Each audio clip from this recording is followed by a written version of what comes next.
Bonjour à toutes et à tous, bienvenue sur Printech. Dans cette vidéo, je vais vous parler du Asus ZenBook 13 OLED que j'utilise depuis 6 mois.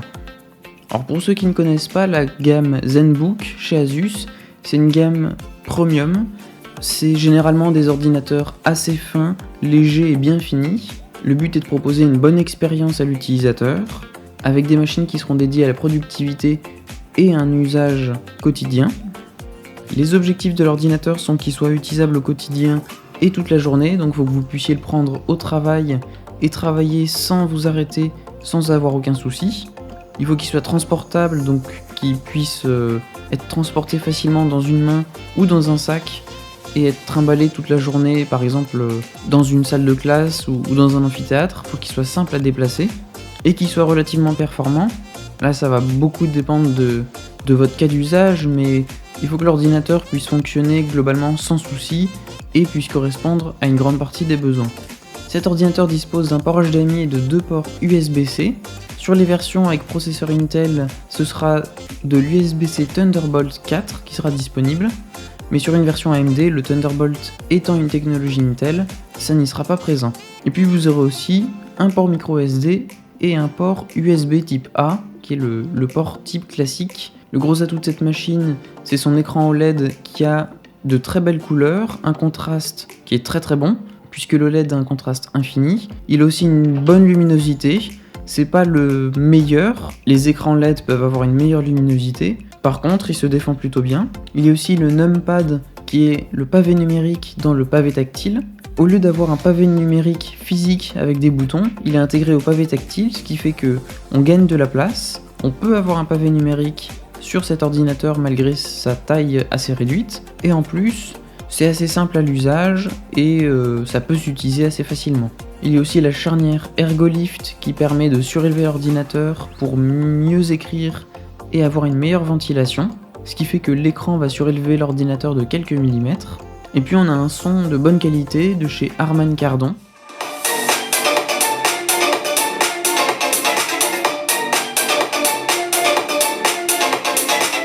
Contrairement à plein d'ordinateurs portables, le son est vraiment bon, on a une bonne clarté, des basses qui sont présentes. C'est assez rare sur des ordinateurs portables, donc c'est vraiment quelque chose qui est pratique, surtout pour regarder des films ou des vidéos. En plus de l'écran OLED, ça fait vraiment un bon combo. Cet Asus ZenBook 13 OLED a plusieurs avantages. Il est déjà léger et facile à transporter. Je l'utilise depuis plusieurs mois, tous les jours, et c'est vrai que c'est vraiment pratique. On peut le prendre et le déplacer facilement, même dans une salle pour aller voir plusieurs personnes. Il a une bonne autonomie, j'arrive à tenir toute la journée sans aucun souci, et même en arrivant chez moi, j'ai encore de la batterie. Sur un test assez exigeant que j'ai fait, qui consiste à avoir la luminosité au maximum et à avoir plusieurs usages différents tels que du jeu, de la lecture vidéo ou de la navigation web, l'ordinateur a tenu 5h23, ce qui est un plutôt bon score par rapport à d'autres ordinateurs que j'ai pu tester. Pour sa taille, il a une bonne puissance.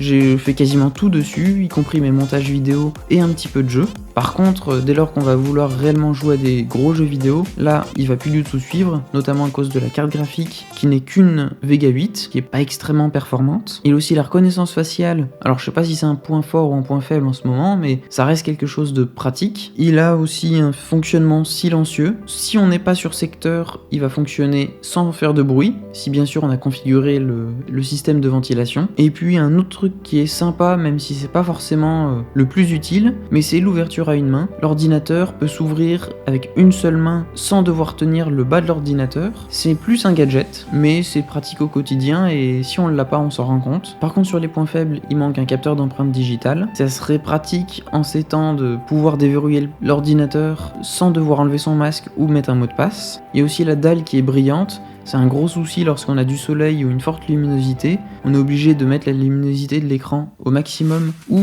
d'incliner fortement l'écran pour plus avoir le reflet. C'est un peu dommage, sachant qu'un écran mat, c'est pas si difficile à faire. Et puis aussi un autre point faible, lorsqu'on utilise l'ordinateur au max de ses capacités, la ventilation est sous-dimensionnée, ce qui fait que l'ordinateur, par exemple dans mes usages où j'encode de la vidéo, il va perdre en fréquence, même si je suis sur secteur avec la ventilation en mode performance, et quasiment presque 1 GHz, ce qui est assez énorme et ce qui montre que le ventilateur est sous-dimensionné par rapport au processeur intégré. Sur la fiche technique, mon modèle actuel il a un Ryzen 5 5500U avec une AMD Vega 8. Alors il existe aussi un modèle avec un Ryzen 9 et des versions Intel avec un i5 et un i7. Pour la RAM, j'ai 8 Go et 512 Go de SSD. Le gros souci c'est que on peut pas augmenter la RAM. Ça aurait été bien de pouvoir mettre une barrette de plus. Là, il faut changer l'ordinateur si on veut plus de RAM. Et en plus, lorsque je l'ai acheté, il était assez difficile à avoir, ce qui fait que j'ai pas pu prendre de version 16 Go de RAM, ce qui fait que je suis un petit peu limité au quotidien. Pour le poids, il fait 1,14 kg. Sa taille d'écran, c'est 13 pouces. Et maintenant, pour qui est cet ordinateur? Alors il peut y avoir plusieurs personnes ciblées, mais c'est vraiment un ordinateur qui sera fait pour tout le monde. Notamment si vous êtes étudiant, il va être vraiment très pratique à utiliser au quotidien. Il n'y aura pas besoin de chercher de prise pour l'utiliser. Pareil, si vous êtes en entreprise, l'ordinateur va fonctionner assez facilement. Tout dépend de la tâche que vous effectuez. Il se peut qu'avec une tâche assez lourde, la batterie descende assez vite. Mais par contre, il a la puissance requise. J'espère que cette présentation vous aura plu. N'hésitez pas à mettre un commentaire, un pouce bleu et à vous abonner. Et puis on se retrouve dans d'autres vidéos pour de nouveaux produits.